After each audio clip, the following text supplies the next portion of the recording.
Wolfgang Amadeus Mozart, born on January 27, 1756, in Salzburg, Austria, was a child prodigy who would go on to become one of the most celebrated composers in Western music history. Here's a journey through his life, marked by fascinating facts. By age 3, Mozart showed an incredible talent for music. His father, Leopold, a composer and violinist, recognized his son's gift and began teaching him early. Mozart wrote his first compositions at the age of 5, and by age 6, he was performing for European royalty. As a child, Mozart toured Europe with his father and sister, Maria Anna, performing in courts and gathering attention from monarchs like the Empress of Austria and King George III of England. Mozart settled in Vienna in his mid-20s, where he produced some of his most famous works, such as The Marriage of Figaro, Don Giovanni, and The Magic Flute. Unlike many composers of his time, Mozart worked as a freelance artist, which meant he had no stable income from a patron.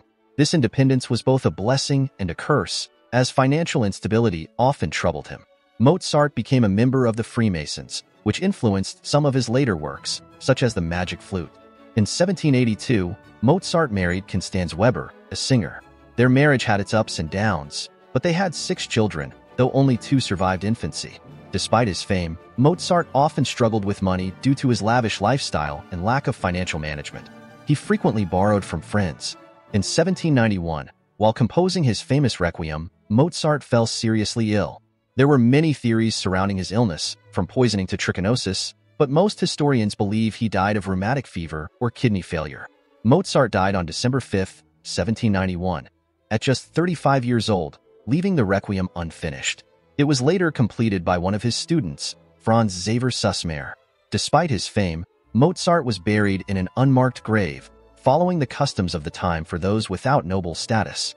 His grave has never been definitively identified. Though Mozart was celebrated during his lifetime, his financial troubles overshadowed his success. After his death, his work was revered even more, cementing him as one of the greatest composers of all time. He composed over 600 works, spanning symphonies, operas, chamber music, piano concertos, and choral music, leaving an indelible mark on classical music. Mozart's life was a blend of unparalleled musical genius and personal struggles, making him one of the most fascinating figures in the history of music.